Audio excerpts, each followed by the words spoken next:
Right, welcome back from the break. This is World Cup Central on Channel 1 TV, and I am Gabi Ofe. Like I said, today we'll be looking at one of the host nations, the United States of America. It would be their second time hosting this year's tournament. The first time they did so was in 1994. They went all the way to the round of 16. Yeah, that's where they got to. Hopefully, they are hoping that they can go all the way to the semis. I'll get to introduce my guest. I've got two very intelligent people to speak today. But before I get to introduce my guest, as always, my wingman is on standby to run us through what to expect or what the US are made of ahead of hosting this year's expanded tournament. So let's get to my wingman, Jude Duncan, who is on standby to run us through all the updates. All right, very well, Gabi. Jude Duncan here. This is where we get to bring you some interesting updates. We bring you the facts. We look at some interesting stories that, generally will not be at the center of attraction. But the focus for today is on the host nation, United States of America. This will be the second time they are hosting the World Cup. Mind you, the first one was in 1994. But this time around, they are joining two other countries to make it a three-nation hosting competition. Now, it's important, right? The big question then would be, why are we settling on spotlighting USA in this particular edition of the show? It's because they have an interesting history with the Black Stars of Ghana. Now, mind you, we've been to the World Cup 4 times already. This would be our 5th one, and I'm referring to the Black Stars. And 3 out of those 4 competitions, guess what? Ghana faced the US at the World Cup. So the very first one was in the 2006 World Cup, where Ghana, met with the USA at the group stage, and the game was won by the Black Stars 2-1, courtesy goals by Haminu Dramani and a late penalty by the captain of the side at the time, Stephen Appiah. Of course, there was that interesting equalizer by Clint Dempsey, in that particular game. Then, right after the 2006 World Cup, the following World Cup again in 2010, the Black Stars will meet the USA again. And this time round, it was still a win for the Black Stars. 2-1, the score ended. But this time round, it wasn't in the group stage. It was at the round of 16 in South Africa. Now, we all remember that game goes from Kevin Prince Boateng, really, really interesting goal, taking the ball from the center circle, going all the way to make it happen. And, of course, that very famous Asamoah Gyan goal. And, of course, the dance. So, yeah, all of that happened at the 2010 World Cup in South Africa. And, of course, in the subsequent World Cup in 2014, guess what? Ghana and the USA met again. This time round, what happened was it was still the same 2-1 scoreline, but we saw that the USA, or the Americans, ended the game with victory, where they beat the Black Stars in the group stage in that particular competition. So there is rich history between the Black Stars and the USA, and that's why we are shedding the spotlight on them for today's edition of the show. All of the 3 encounters ended in the same scoreline, 2-1. Now, I want to just briefly talk about the US and their recent participation at the World Cup. So, of course, they've been quite present since 1930, been a regular fixture at the World Cup. Surprisingly, in 2018 was one of their, high-profile miss out on the competition. They failed to qualify. It was a shock in the CONCACAF region, and of course, got a lot of people talking about US football and whether they are falling off. So, of course, 2010, they were in the group with England, Slovenia, and Algeria.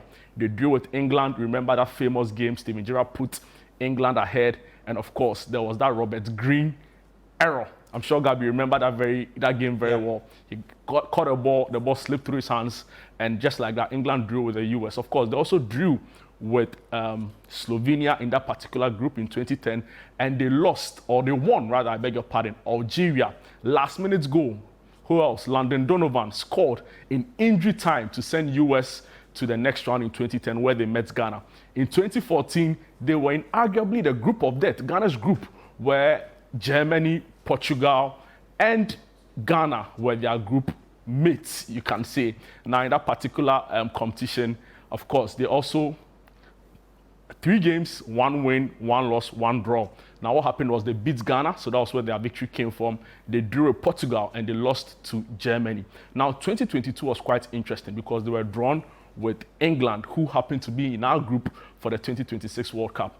Now, in that particular game, they drew again with England, just like they did in 2010. Of course, they beat Iran, and they drew with Wales, and they of course subsequently qualified to the round of 16 where they lost out to Netherlands. So let me just give you a brief highlight of this country we are talking about, the USA, which happens to be, you can arguably say, the main host for the World Cup, because most of the cities hosting the games based in the USA. So a major stay in the World Cup, their first appearance was in 1930, and their best finish at the World Cup was third place in 1930. That was a long time ago, and arguably you can say they've been averaging, a group stage or a round of 16 bet in many of the World Cups they've been to. Now we move on to talk about the fact that the USA, of course, so a country of 330 million, their capital, Washington, D.C., all of this we know already. They are strong in sports, but not necessarily football, right? So they have the American football where a lot of their attention, and of course NBA, but football is quickly growing. Their local football league, the Major Soccer League, gaining the popularity, in the US, and it's become a household sport of a sort. Now we'll move on to some of the host cities. Now this is what I was talking about. So many of the cities hosting the World Cup based in the USA. A couple of them, New York City, Los Angeles, Miami, Dallas, Atlanta, Seattle, and they share a border with Vancouver or Canada, and a lot of the games will be expected there. Ghana's base for the opening game, or for most parts in the group stage, will be in the USA, Rhode Island to be specific. So they'll be hosting most of the games at this upcoming FIFA World Cup. Now we'll move on briefly to talk about a couple of their key players we've seen in previous, and of course for this particular World Cup. So of course, Landon Donovan needs no introduction, scored that really timely and much needed winner against Algeria in 2010. It was in the extra time of that particular game. Then there's Clint Dempsey, who scored twice against the Black Stars in 2006 and of course in 2010.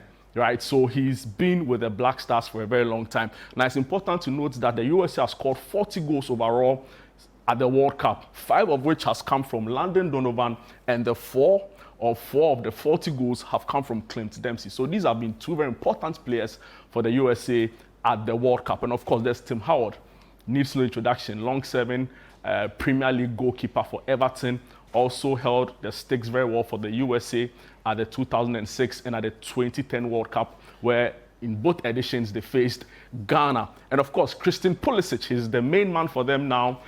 He also scored the winner in the 2022 World Cup when they beat Iran 1-0. And if you're a lover of geopolitics, it sets this up for an interesting encounter, because already there are concerns whether Iran will show up at this ongoing or this upcoming World Cup, following all that's happened, with regards to global politics, the war, and it's interesting to know that they actually played Iran in the 2022 World Cup where the US won. So Gabi, by way of highlighting and showcasing what to expect, all is set, and I must say we are looking forward to an exciting FIFA World Cup. And the USA, we've started with them. They are our main, they had the highlight today. Subsequent edition, we'll be looking at other countries that are coming up, the new nations that will be making their first appearance at the World Cup. So we are set, we are happy, and we are looking forward to it. All right, thank you so much, G. Duncan, with that breakdown when it comes to the United States of America hosting this year's World Cup. Hopefully they do some good works under their manager, Mauricio Pochettino. He's Argentine. He'll be hoping that he can take this team all the way to, let's say, maybe the semis or the finals of that competition. So that's Jude with that update. On Zoom, I've got Godfred Akoto-Boafo and also Yussif Chibsah for today's discussion. In studio, I've got Michael Adjei here with him. But let me just take Godfred and Yussif Chibsah's thoughts. I'll start with Godfred first. Godfred, if you can hear me, just quick thoughts on, the USA hosting this year's tournaments. They've got Mauricio Pochettino to lead the rest of the squad. Just what are your snap thoughts about them? And then we can progress the conversation. Well, I spent the better part of last year monitoring the US team because I was in and around the US at the time. Expectation is pretty high for them with Mauricio Pochettino, which is why they brought him in. They felt he was the kind of coach with the kind of background and mentality that this current generation of players that they have needed. It's been mixed, to be honest with you. He's not been able to get the most out of them, but he's been able to put together a team that is perhaps starting to understand what he wants from them. So if you're talking about the general sentiment of how the Americans feel at the moment, I think most of them understand that their team is not in the best place, but that also understand that the team is one that, given the opportunity, can compete with some of the better nations around there. But it must be said, their performances from some of the build-up games that they have played have not been the best. Yeah. Mauricio Pochettino keeps on speaking about improvements, about the players are starting to understand what he wants to teach them. Whether everything comes together during the World Cup is what they will be hoping for. But for now, generally very mixed. Right. I've got Yussif Chibsah also on the other side of the Zoom also there. I'll come to Chibsah in a bit, but let me just come in studio, just get Michael's thoughts, snap thoughts real quick on the USA. Michael, welcome to the show. It's good to have you. I know we'll progress the conversation into the Black Stars conversation, especially after yesterday's busy day for Carlos Queiroz, his unveiling at the Alisa Hotel. But just snap thoughts on the US. They've got their own fair share of problems to deal with. The last time they hosted the World Cup in 1994, exited in a round of 16. If you listen to what Godfred said and what the people in their country also saying, they're very expectant, looking at the manager they've brought in. Well, the US always expects big things. They don't play small there. And, over the period, host of World Cup in 94, and then 30-something years later, they are back to co-host it or triple host it this time with Mexico and Canada. But the expectations, you look, Ghana, we say we win the World Cup, so how much more the US? They have good players, I personally think. They have a good core of players who play their club football in Europe. The MLS has grown in stature and popularity, and the US has a good spread of talent around the world. I don't think they belong anywhere remotely close to the conversation about winning it. But the US can be a pretty formidable opponent. And the least they will be thinking is reaching the second round of the World Cup. So that level of expectation, I think, matches not just the investment, but the talent level available to them at the moment. And I think, highlights the growth of US as far as football is concerned. You look at the players they've got a large chunk of that US team currently playing their club football outside of their country. You can speak about a lot of these players who come in with experience. Do you think that would help, given Pochettino's club experience as well too? Oh, he always does. I think. But also, we have to remember that Pochettino is a manager who likes to build literally with the unknown.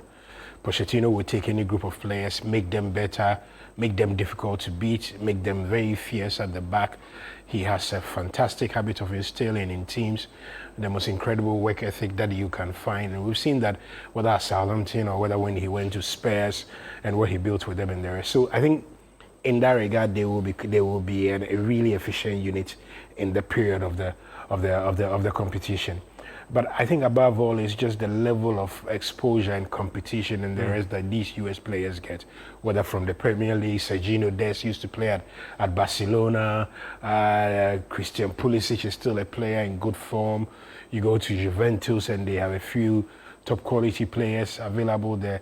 So they have a good spread, and they've made the most of all these US players who were born everywhere and who have grown up there. And football has developed there quite well. So I think that they won't be lacking in energy, they won't be lacking in endeavor, and there will be a lot of motivation. They've made the most of immigrant communities and everything. Exactly. They've lost Patrick Adjei through injury, the Ghanaian, the player with the Ghanaian root who used to play in the championship in England. But they've got some really fantastic players at Coventry and other places, and I think they will be quite a match for anyone. Great take from you on the USA. It's an interactive show, so you can always send your thoughts to the WhatsApp number. This is World Cup Central. Let's progress the conversation and talk about the Black Stars. Now, yesterday was a very, very busy day for the new coach in Carlos Queiroz. He was unveiled outdoor, depending on what you want to say or how you want to look at it from. I mean, it was a busy day. He said a lot of things, though. I just want to take some key takeaways. I mean, some of the things he said at that unveiling that had people talking, and then we'll come back in studio, get a thought of Godfred, and also Yussif Chibsah, and also Michael Adjei here in studio with me. So let's get Carlos Queiroz speaking at yesterday's unveiling. I must say that after 8 national teams and a couple of important competitions, this is the biggest challenge of our mountain bike, and I'm ready for that. I'm ready for that. I can promise and guarantee to you that I will bring you 40 years of my knowledge and experience in every single. All right, so that's the Black Stars head coach Carlos Queiroz. He says he's yet to win. He wants to work with a winning team. Let me get back to my guest. I'll start off from Zoom first. I'll take Chibsah's thought real quick. He was part of that Ghana team that went to Athens for the Olympic Games. Unfortunately, we exited in the group stage. Hi, Chibsah. Welcome to the show again. Just snap thoughts on Carlos Queiroz. After yesterday's press conference, it looks like when it comes to the motivation of parts of Ghanaians and also what they're expecting from the Portuguese has actually risen, especially on the back of what he said at that press conference. Just what are your initial thoughts on that? Thank you very much. Good afternoon to you and Michael.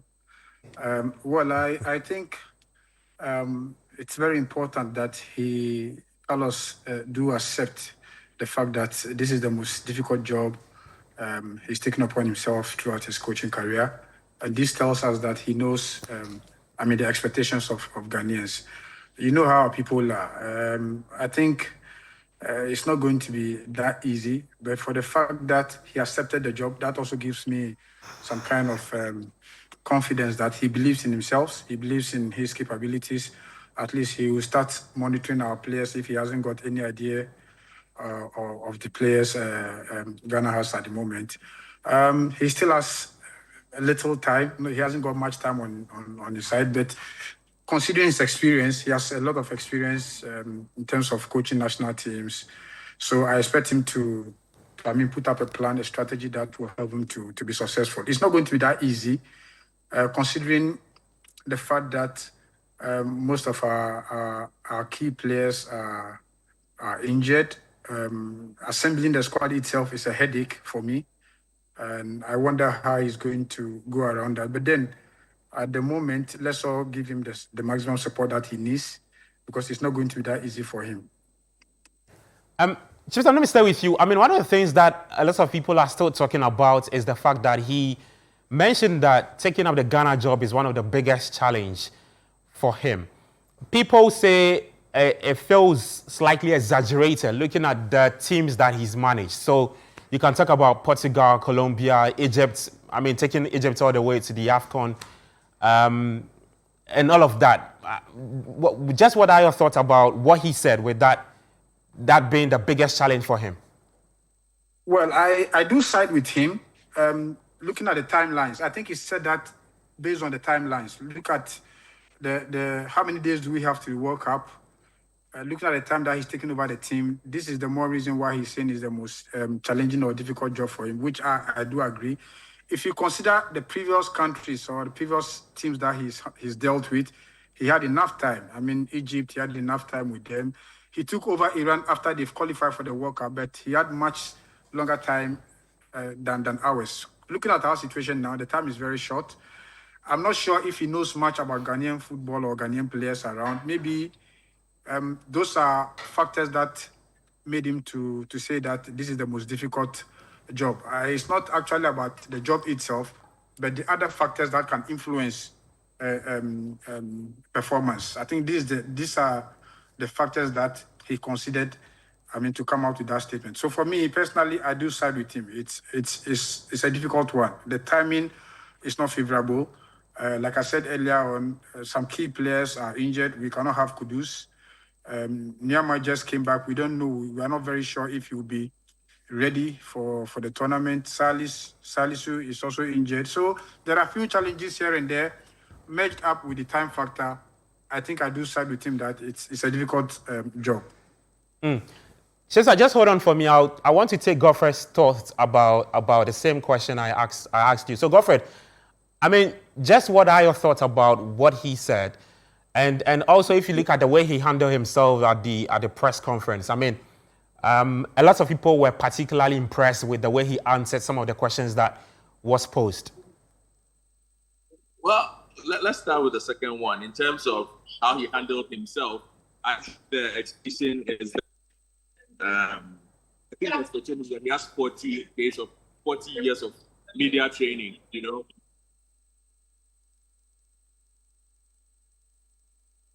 Okay, he has 40 years of media training.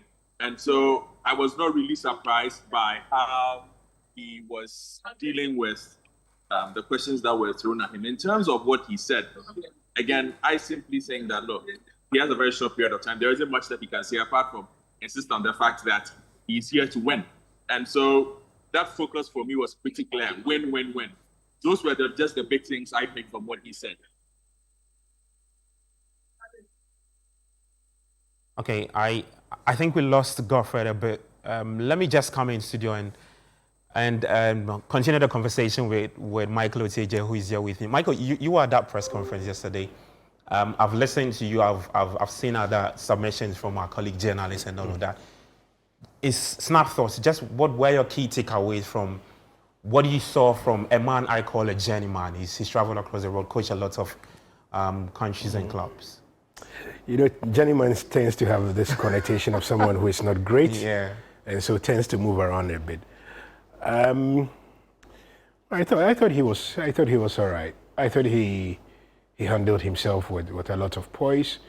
But like Godfrey said, this is also a man who's had significant media trainings, spent in the courtroom of the Premier League, or has had to deal with all those radio stations who only discuss only issues relating to Real Madrid in his time there. So the answers were not surprising. I thought he knew what to say at what time. His composure was good. He was politically correct. There was a bit of the fanfooling, which is normal. But he said the right things. Yeah. He said them at the right time, and he showed a lot of dignity and respect to everybody in the room. Do you think his experience, I mean, he's guided over the years of coaching, because he didn't look like a man who would crumble to that pressure from the media, especially when it comes to black stars. You know how we do handle, I mean, coaches, questioning the background of these coaches, where we got them from. And also some people think that you look at Queiroz administration, when it comes to the coaches he's brought in, he's by far the man with a lot of experience under his belt. Yeah. Well, I think to start with, I think sometimes we journalists over-exaggerate how much pressure we put on coaches. I mean, people are going to talk, it's normal. Yeah. Anybody who knows their job, they will do their job. Really, I really don't think that coaches, it's not as if they don't pay much attention, but the pressure really is not coming from journalists, it's coming from the country. And we've given him evidence of how important this national team is. Yeah. So whether the reception at the airport was meant or not, he's seen that the Black Stars means a lot to a lot of people. He saw at the press conference the numbers in the room, the chaos and everything. There was method in the madness, and the method in the madness was that it clearly told him that this job will have the biggest scrutiny possible. It will have people asking the relevant questions, that he will be watched every step of the way that he goes, and that this job means the world. And I think he would have gotten a sense from that. As for media pressure, it will come. But no coach worth their salt spends time going to them. What are they saying? How can I make my decisions to suit what are they saying? It doesn't happen. Coaches don't stress themselves like that. They may worry about what is said about them. Yeah. I'm not sure it influences a lot the decision of anyone who knows their beings. Okay, I like that point. Bernard, welcome to the show. I just want to take your thoughts on, you follow the Ghana Premier League a lot. The first time we were at the World Cup in 2006, we had about four local players in that squad, coached by Ratum and Djukovic. And I want to tie it to that question that was asked about what he knows about the Ghana Premier League. You mentioned that so far as you are into that team. Were you surprised with that thing? And this is on the back of we have a former sports minister saying that there's no local player he can actually pinpoint now that goes into the national team and starts. I get confused a little when it comes to this issue because you recall before the president came to power, he said the team was going to be built around local players. Yeah. You recall that statement? Yeah, I remember that. The president of Ghana. Yeah. Oh, but what has the president of Ghana got to do with how we build a national team? But that's what he said. Yeah. No, but he doesn't have any influence over it. Well. It's as good as me saying that you play for the Black Stars, honestly. You know, I feel the 4 players that we had in that squad in 2006 did a good job. Yeah. They did a good job. You realize at the point some were starting right in our second game. We had some of them starting from King Faisal, from Kotoko, from Hasselfolk, from Ash Gold. Do we have that players who've produced the numbers now to get a direct call up into the team? It is the reasons why he's gotten these guys around him. Yeah. The reasons why he brought in a bit of the backroom staff, and then there was a number there for him to also to help him, because we need a local player in there. I've always mentioned this, that we need a quota for our local Black Stars. I mean, our local players in the Black, because we have our Black Galaxies, the local Black Stars.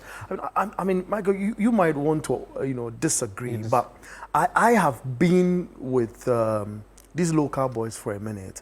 Then what are we really doing? You get it. I mean, it's not their fault they are playing on pitches that are not of higher standards. These are same players that the European clubs come in for them and train them to become high professionals.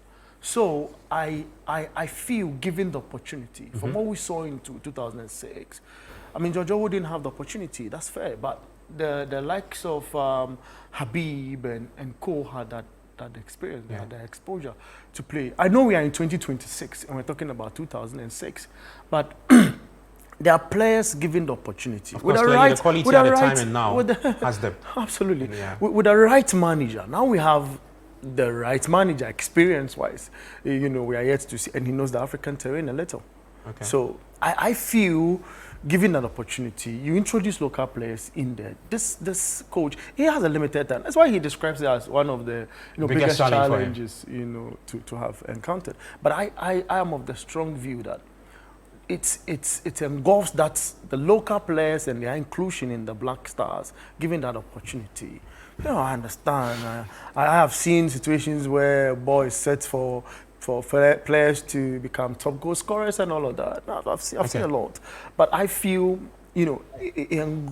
what he says a challenging job, he also, encapsulate that. And given the opportunity, he is able to improve a local player who I feel gets minutes in the World Cup helps, because, again, when a local player gets to the World Cup, he is going to help his local club. And we are also going to help in that chain strengthen these clubs we talk about, because if he's going to give monies to this club who help the players in that chain, we need a local player in that World Cup squad. Okay. Michael, I'll come back to you. I realize that you hold a very different view.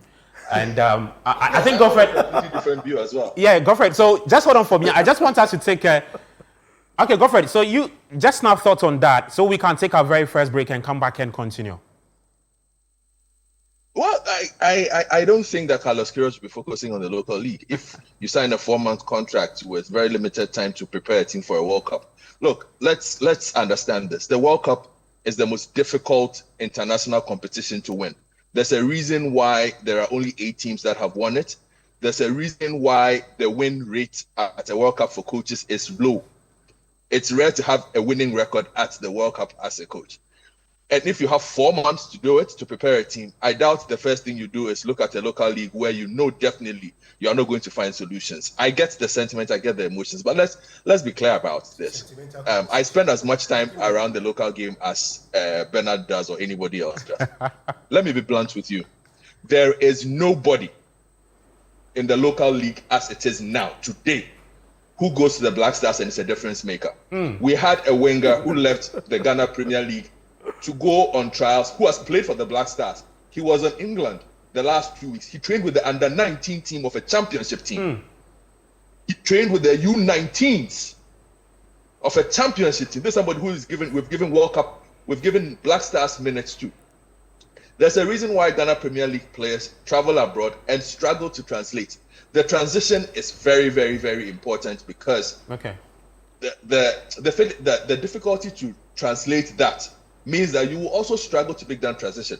We used to do that previously because the quality of the local league that you alluded to was very high. Yeah. It was very easy to make that transition. But with a very limited period of time and this current batch of Ghana Premier League players that we have, I'm Carlos Queiroz. I'm not paying 1 second of attention to the Ghana Premier League. I'm focusing on my European-based players, picking my pool and moving on. Okay. I like that point. And Michael, I'll come back to you because Queiroz's first game is against Mexico on May 22.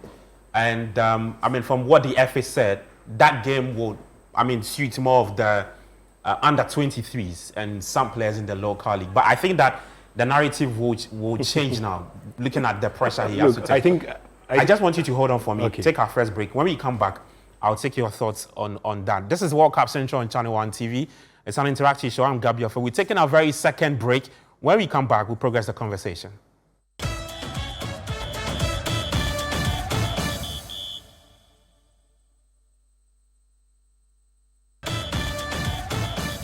Those were some highlights from Ghana's first participation at the World Cup in 2006 against Germany.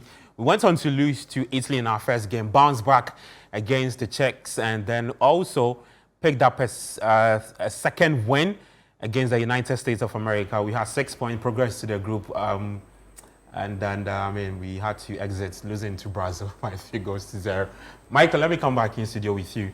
Just tied to this, that I mean, Queiroz's first game is against Mexico.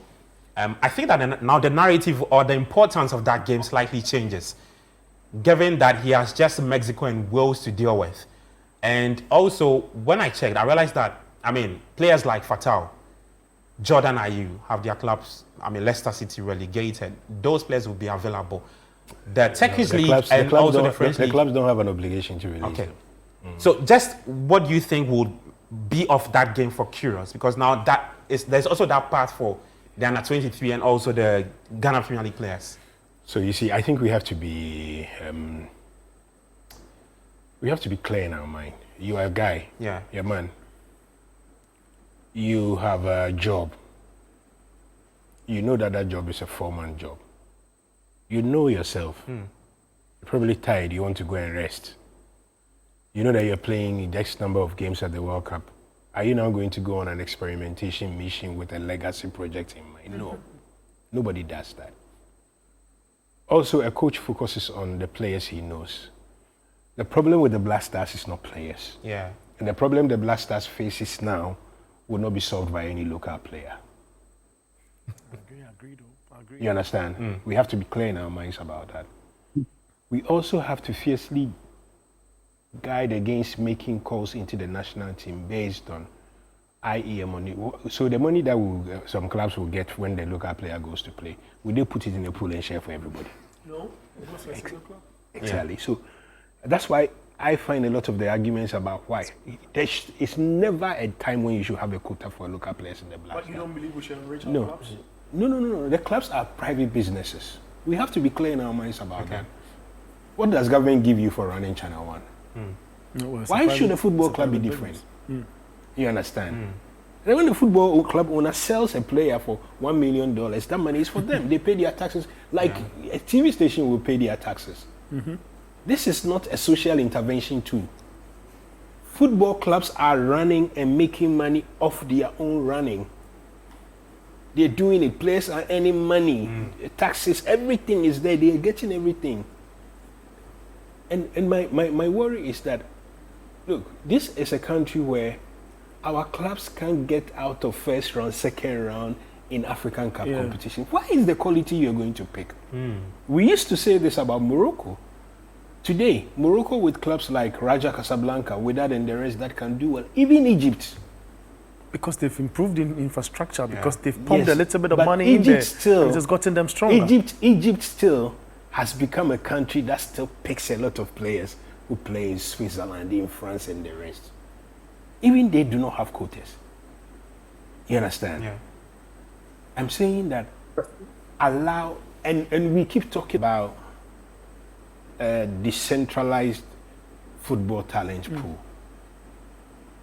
Whether we right, look, Senegal won the Championship of African Nations reserved for home-based players. The Teranga Lions A team. You are lucky to find a home-based player in that side. But Michael, it's, can I come in? Yeah, you Yussif. can. Yeah. But it's because they've got quality out there in Europe. I don't Look, dispute that. When it comes to our country here in Ghana, look, we do invite foreign-based players who come to sit on the bench throughout the tournament without playing a minute of game time. But Chibsah, that is no different from not every Senegal player will play. You understand? Look, I am not disputing this. You see, there was a period when the conversation about 2006, I think sometimes loses its nuance. Yeah. All of you had captained the Olympic team. You understand? And I also say that in football, it's not really the things that you do in the 1, 2, 3 moments that changes much. So Dankwe, when Sami Kufo had that moment against Italy, Chibsah came in. Sheila Iliasu. Iliasu. Do you know that you would know that the judgment of a player's competence is not in playing one good game against Czech Republic? What happened to the career afterwards? Yeah, I do agree. You see, and then what happened to some of us? Look, some of us. Chibsah, I think that before we have this local conversation, those clubs should go to Pan-African clubs competitions and prove that they can compete. Michael, so let's hear from Chibsah. Otherwise, we are just making people want to make money. So Chibsah, make your point about what you think about people wanting to make money. I believe that, we should be able to promote our own league as well. And promoting the league, one of the means, it's at least giving a quota of selection, national team selections to local players. Can I ask Chibsah a question? Chibsah, do you know any national team? Michael, because do you know Chibsah? Do you know any national team? Do you know any national team that runs a quota for home-based players? Do you know anyone? Any national team? I'm not. Because it is not best practice. Even France with their league does not do that. Yeah. Michael, we are far away from France. We cannot compare ourselves to France. No. I am speaking about quality. Michael, so you understand? Because of time. Let me give you an example. So Chibsah, just make your point on that. That quota thing. Fatawi Shaku.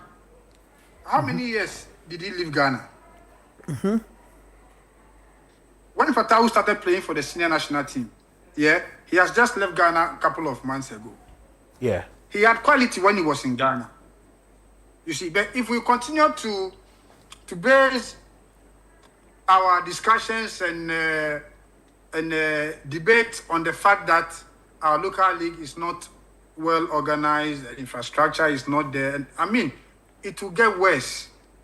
We have to find our own means to promote the league and to give confidence to these players. Yussif, I'll tell you one way of promoting the league. I want to tell you, look, we will be in Ghana, there will be an international break. And when the Black Stars is playing, the day before, we are still playing the league. Do you take that seriously yourself? What are we saying? We are not going to get that. I don't understand why in this country, the moment we say we want to promote the league, it is taking a player to the World Cup. So how about promoting the league in every other way? Michael, let's allow Chibsah to make his point. You can promote your own in many ways. It's a form of. It's a form of. But I'm saying that we ignore all the other ones that we have control over. Then we go and say to a coach that no, do a quota. No. Okay. We can't run the Black Stars that way. Chibsah, kindly make your point on that, and then we can progress the conversation from you. No, you see, yes, Michael, as I was saying, I do see some collapse, and I see foreign players sitting on the bench. That for me personally, I think let's talk about some local players now. Look at this boy in Mediama, Salim Adams. Yeah. For me, I believe this boy is capable of joining the Black Stars if given the opportunity. As you said earlier on, it's about giving opportunities. Yes. We need to give some of these boys the opportunity for them to prove themselves. But if we rule them out completely, we are not but- in a way but helping Kevin ourselves and Nkrumah- helping our local product. But Yeah. Chibsah, Kevin Nkrumah, and we've had 2 or 3 players from. Yeah, they were called into from- the national from- team. Yeah, Yeah, it's- from it's- friends. Defender. it's not like they players got never get call-ups. called up. But if you should speak with Otuado, he did not give me a call up for them to come to Play. to start. be in the starting 11 or to play. It's just a form of, like I said, growing them up and building their confidence. Because the only thing when we are debating about call-ups, we reduce the debate to a tokenism debate. We reduce it to a tokenism debate. Oh, leave a quota for them and all that. When a coach is building their first 11, do you know any coach worth their salt? Okay. Who So- would agree that, All right. for my call-up, a certain number of players will have to come from a particular All right, side? Chibsah, No. let's progress the conversation, right? This could be a local policy, Michael. This could be It shouldn't be. a local It shouldn't policy. be. In It order- shouldn't. No, Chibsah, it shouldn't be. It is important for us. It is important for us. Chibsah. It is important for us to run policies Michael, that I are think- long-term beneficial Yeah, and not policies Michael. that basically doesn't take us anywhere. Yeah. And a quota for local players in the Black Stars will not take us anywhere. Okay. Because the world of football has moved on from that. All right, Michael, because of time, I want Chibsah to make I his would love point to on be that. with Yeah, so Chibsah that we can in the progress the studio on conversation. this. I understand that. So, Chibsah, Chibsah is my friend. Chibsah, just snap thoughts on how important you think that game would be against Mexico, for Carlos Queiroz, and Well, then building it on the local players into the I'll squad. come and look for you. Yeah, We'll so that argue we can about move this, on. All right. Yeah, no, I think it's an important game for him, considering the fact that Mexico is a South American club, and we do have one of them in our group. So at least it will give him an idea on how he has to plan for that game. So for me, I expect him to, if he will be able to assemble all the A team players that he expects to work with, he should get them around on the 22nd to play against Mexico, because this is going to be his first game. He should have an idea. He already has a plan. He already has in mind which kind of players he's going to work with and how he's going to play. But the game will actually give him more information if the plan that he has is actually the right plan, or is going to materialize, is going to be successful with that. So for me, it's an important game, and the opponent is the right opponent giving him. So we should allow him, if he wants to see some local players, as we said, he can invite them for this game. And then at the end of the day, he can actually firm up his final decision. Okay. Godfred, let me give this question to you. I want to get your thoughts about the question that was asked about his football identity. He said he was just here to win. Just what are your thoughts about that? Especially for a coach that has been tagged as a defensive coach. Well, I think that's pragmatic. And, I wrote an article where I stated that it's what he's always said. Teams being organized. If we don't have the ball, we recover the ball quickly. If we have the ball, let's create chances and see if we can score. I think it's for those who have played football at the highest level, that is the basic premise of football. What he seems to want to do is to instill it and drill it into his team to the point where they perform those basics at the highest level possible. And that, I think, is what he will try and do within a very short period of time. Again, because he doesn't have too much time, he will not be spending that time going through elaborate, attacking schemes or elaborate tactical schemes that might take a bit more time to drill down into his players. I think he's going to stick with what he knows. I like the fact that there's clarity on what he's about, and the players will have an understanding of that. He expects his players to be fit. He expects his players to be disciplined. He expects his players to be able to run. He expects to have a certain level of control on the park. If you fall within that kind of understanding of what he wants to do, obviously he will put you on the pitch and then you will play. So for me, I think it's pretty clear on what he wants to achieve with the Mexico game, which I think will be difficult again because we don't know who is coming for those games. But I think the Wales games gives him. I also think it was instructive. He spoke about the fact that half of his staff will be based in Accra, and that the other half will be based in Europe. Pretty clear what the European staff will be doing.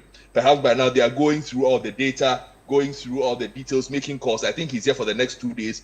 Then he himself goes to Europe to have conversations. I'm sure it will be with the key players of the team, probably the captain and some of the leaders of the team, to have a conversation about the way forward. I am also pretty certain he will have a conversation with Otuado. If he's not had a conversation with Otuado already, it's only commonsensical that he has a deep conversation with the person who was in charge before him. At least it gets him off the ground running, knows where the strengths are, knows where the weaknesses are, and then he can move from there. Okay. Chibsah, this is for you. The decision to retain Desmond Affair and Fatal Dauda as, those are men coming from Otuado's tech team, in addition to Queiroz's technical team. You think it's the best decision for the FA to do? Well, I think they can serve as his institutional memory. Staff that have been with the previous management, it's just wise to at least to have one of them. As Goffert said, I mean, it's prudent for him to speak to Otuado if he's not done that yet. But if he will be able to have two of the technical staffs from Otuado's management team in his, I think that could be helpful in a way. Okay, thank you so much.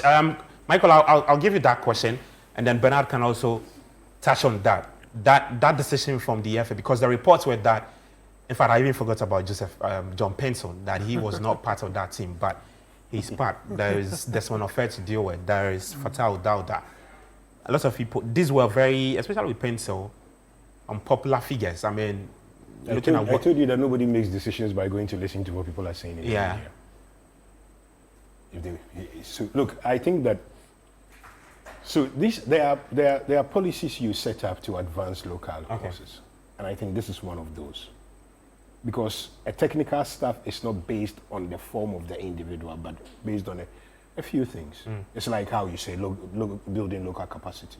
Except with us, we only think of local capacity about whether the player goes to play the league, he plays the league, and a coach's hand is tied.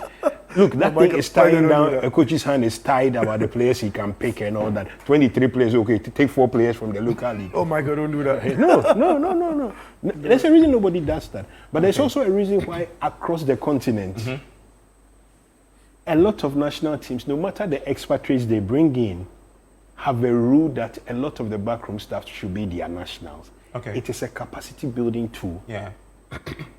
As far as I've known, Ghana has always maintained that an assistant to the national team should be a Ghanaian. Yeah. So Queiroz could bring somebody he knows, but there has to be a Ghanaian there. So that one day when Queiroz walks away, he walks away with his staff. You have people who've been through the mill. That's how we developed Kwesi Appiah. Yeah, Kwesi Appiah, Milovan Raivat. Yes. Whether Raivat in 2008, Celastete was Claude Lewar's assistant, and then he left to go and coach the under 20 team. Remember that this idea of foreign coaches coming to coach us is a colonial relic, but it's a relic that's helped us. They introduced football here, they helped us to become better in football, they had better systems, they had better coaches. Now that we've had a lot of our players play club football in Europe, learn the process, we have people who are qualified. Or our players like Desmond, who's learned coaching literally his whole life. John Pencil has played almost 100 caps. Fatal Dauda, they have the capacity to work in those spaces. Okay. It's okay that Queiroz's thinking is that he wants people he knows as well. Yeah. People he can bounce ideas off. It's also obvious to me that he doesn't want any conflict stress. Okay, you say your people can be there. Okay, they can be there. I also bring my people. My guess is as good as mine and yours, who he bounces things off a lot more. He needs that institutional memory. But it is very, very... If somebody asks me, what are they doing there? What are they not doing there? like you have to keep them there. Yeah. It's important to... Not necessarily in the type of personality, but it's important that they are Ghanaians on that technical staff. Okay. Because it is like a World Bank project. It's like anything. You cannot say that... And the coaching thing is determined by a different indices completely from players. So you must build capacity in that regard. Some countries can even say that, look, our medical staff will only be Ghanaian because we have so much capacity in this area. Yeah. So you want a good video analyst. Okay, you want a good video analyst, but we'll use one slot to promote one of our own to become a master in the video analysis space. It's like you must be really conscious about those things and do them. Okay. Bernard, I get your thoughts also on that, and any other thing you want to talk about from what you picked from the Queiroz thing? Look, I agree with Michael. I feel we need to keep these guys around. That's the only way we give confidence to the local coaches, respectfully, the local coaches we have here in our stream. Because after, for example, Samabodu won the league with Accra Hearts of Oak and won those cups. What's the progression? He still stays local. What's the upgrade? Of course, there will be refresher courses here and there by the FA, but we need to find a way to grow our coaches and tapping make into them the expertise of this and make them winners. Like Salasteta, he cited the right example. Was able to achieve with the DIU and co. And we should be intentional about that, and we should help our coaches have that. Like for example, I know my friend Dr. Prosper Nateogo joined the team in Qatar for that World Cup. When he comes back, the knowledge is gained in there. Can we have a coaching capacity sort of to help this knowledge transition down to coaches who see him as a mentor? Coaches, we should, because I hear the FA president then on another platform say the coaches are not good enough because he's not seeing that quality in on field and all of that. We should be intentional about it. So I'm super happy Desmond should be one of the projects. We have Fatah should be one of the projects because he's got an experience as well. And I saw John Paintil also in one of the, I think, license A courses recently. That capacity, that platform should be provided for them to keep growing. And we might never know, maybe a Ghanaian can help us win the AFCON. I'll take concluding thoughts from Godfred. I want to chip in something. I want to add something to what Michael and sure, Chibsah, go ahead. I think we should also look beyond our local coaches. We should look at Ghanaian coaches outside the country. Those who are potential, BS coaches in the future, just like we did with Queiroz before he became a local coach here. So we have people like Michael Leeson, who is with Northland. If there is any way we can get him closer to Carlos to understand him during these 4 months, we should be able to do that. And any other coaches that we think, like Larry Kingston, up and young coming coaches, these people should be brought around Carlos to understand him within this 4-month period, so that at least they can also enrich themselves with some kind of knowledge from Carlos. All right, Godfred, your concluding thoughts, and then we take the show home. I think. Is it me or Godfred? No, Godfred. I'm taking the Godfred's thoughts. Chibsah, go ahead. Yeah. Chibsah, go ahead. Okay. So, I think yes, Carlos is here. He's been contracted for 4 months. Let's still give him the maximum support. But at the end of the day, it's Ghana first. We all want to be happy at the World Cup. We should put all negative thoughts behind. We can criticize constructively, but then let's give more support positively than being negative. And let's see how best we can go in the upcoming tournament. Okay, Godfred, you can come in now. Godfred, you can come in now with your thoughts, and then we go home. I think it will be an interesting 4 months from a man who has proven to be very passionate about the countries that he works for. If you look at his stints with Iran, if you look at his stints with Portugal, even South Africa as well, and even recently in his departure from Oman, he's very passionate about the work that he does and how he approaches his players. I think it will be interesting observing him. In the end, the whole country hopes that he's able to put together a team that does not embarrass the country and embarrass itself. A team that can be competitive, against the best in the world. Thank you so much, Godfred Akoto-Boafo. Earlier on, you heard from Yussif Chibsah. Then also guys in here in studio with me, Bernard Abeku, and then Michael Adjei, and also the production team for making this a successful show. Back same time next week, Friday, 3 to 4 p.m. World Cup Central on Channel 1 TV. I'm Gabi Ofe. We appreciate it. There's more shows for you. Enjoy.